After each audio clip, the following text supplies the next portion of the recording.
Hello, good evening. It's your girl Pammy. So, this part I'm going to do as a video because you need to hear it directly from me. No, I kid. So, this is information you need to know before you even think of locking your hair. If you already locked, I'm sure by the end of this, you're going to wish that somebody had told you this before you locked your hair. Because some of my clients are already locked and they are on their second or third journey.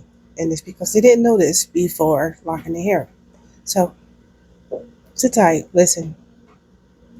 It's worth your time, trust me. Okay, so how to prepare for your lock journey. This is how you need to be prepared. You need to be prepared. Number one, practice unsubscribing to beauty standards. I'll say it again. Practice unsubscribing to beauty standards.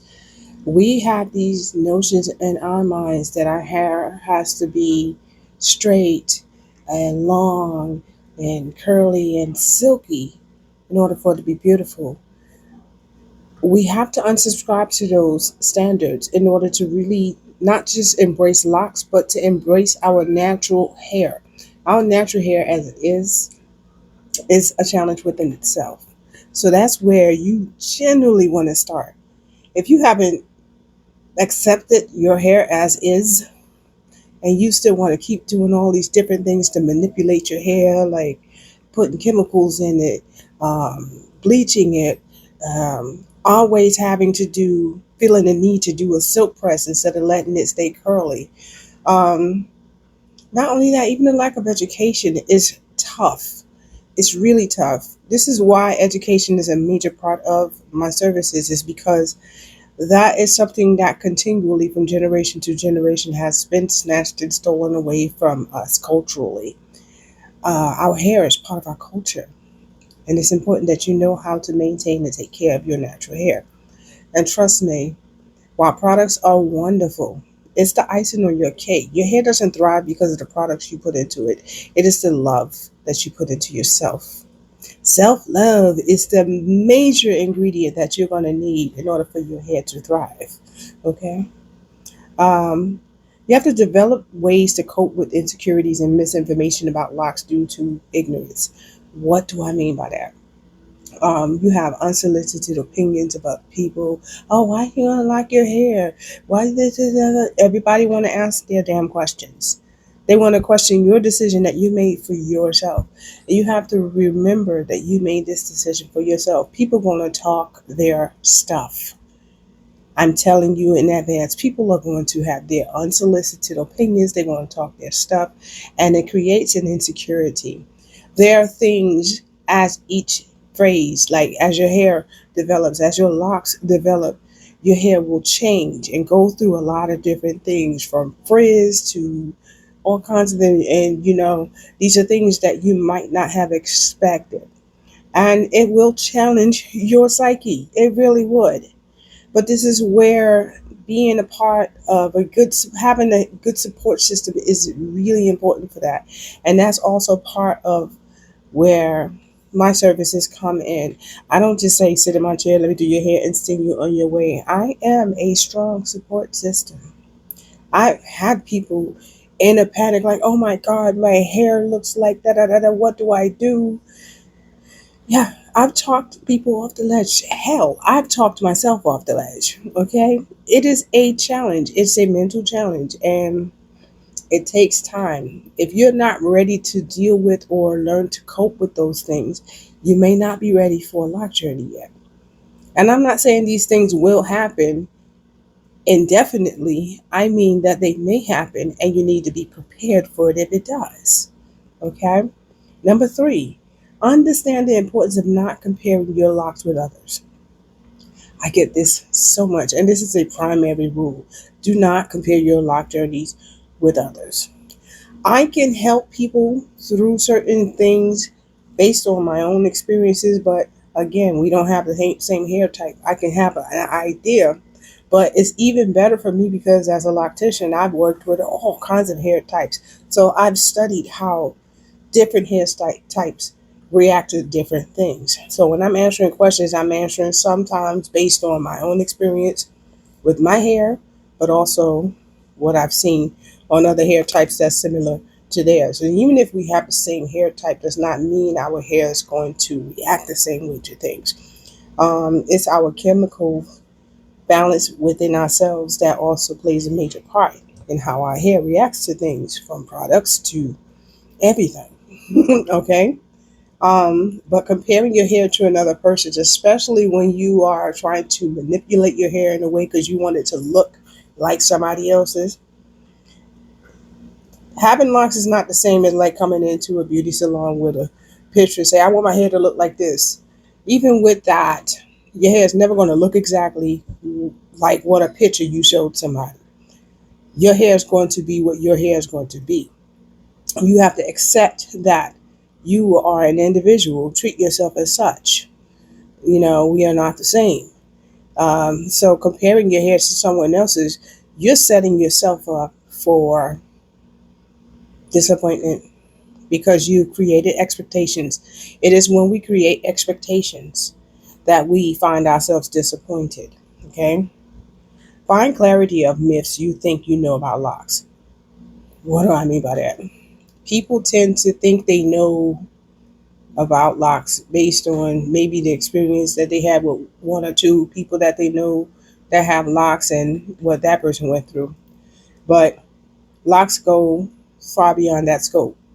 That's like a person saying, oh, all men or women are cheaters, because they're talking about the people that they individually dealt with when there's like 9 billion people on the planet. You can't compare the handful of, you know. And it's the same thing with locks. If you are not studying it on the magnitude of how universal and widespread locks are, there are a lot of myths out there. I mean, yeah, everybody with locks are Rastafarian. Myth. That's wrong. Everybody with locks are not Rastafarians. Everybody with locks smoke weed. Myth. Everybody with locks don't smoke weed. Everybody with locks is religious. Myth. Everybody with locks think they're better than everybody. Everybody with locks, their hair is dirty. It stinks. It's got mildew and mold. No. Is it true for some? Yeah. But the truth does not tie into the fact that just because they have locks, this is what the case is. So disassociate yourself with the myths that are floating around out there, because that also falls into the unsolicited opinions and comments from others who want to question a decision you made for yourself to lock your hair. Mind your business. Besides, another person's opinion of you is none of your business anyway. Stick to what you believe and what you love about yourself. Okay? Understand realistic expectations. Now, realistic expectations is very important. I've had people come to me to start their lock journey, and they expect to get out of their chair with mature locks like the ones I have on my head. If you see my journey and the crazy stages that my hair went through when I locked my hair, it didn't start this way. You have to start somewhere, and you have to understand that you have to make sure when you start in that place to have the patience that it's going to take time to get to what you want it to be. Second, realistically, you can't make your locks do anything. Your hair is going to do what your hair is going to do, right? Um, the things that you can do is make the journey as gentle as possible. So do not have unrealistic expectations that things are like your hair is going to be locked within a specific amount of, well, my friend, her hair locked in 3 months and it's been 8 months and my hair still ain't locked. Don't create unrealistic expectations. Again, like snowflakes, we are all different. It took my hair over 2 years to fully lock. Next month will be 10 years that I've been locked, but it took the first 2 years for it to lock. You can only imagine the roller coaster that was for me, right? Okay, so be careful. Coping with unsolicited opinions and comments. Again, Baby, people gonna have their comments, they gonna have their opinions. I ain't asked you, but they gonna still feel like they entitled. You've seen it on social media. People think they're really entitled to give you criticism, not critical, not that criticism. That's different. Judgment. Go sit down. Go have several seats. I didn't ask you. Mind your business. You can have your opinions, but I didn't ask you to share it with me. So if you don't have a thick skin when it comes to that.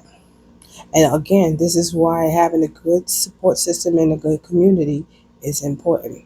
Now I'm a part of a really great security community of locked individuals. It's called Made for Locks Tribe. It's on Facebook. Feel free to join us if you like. Okay? Dealing with shrinkage. Whew. Now, even if you're starting with length in your hair, locks shrink. On average, your hair grows up to about 6 inches a year. So that's about an inch every 2 months, right? Half an inch a month.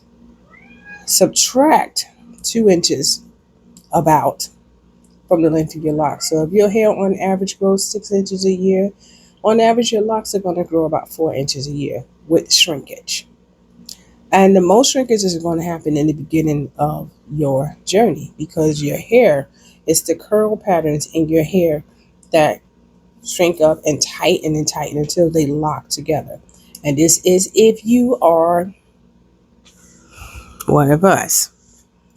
It happens a little bit different with straighter European hair. But with us, with the curly textured hair, as the curls get tighter and tighter until they finally lock together, that's where the shrinkage comes in. So the most shrinkage is going to happen in the beginning of your lock journey within the first year.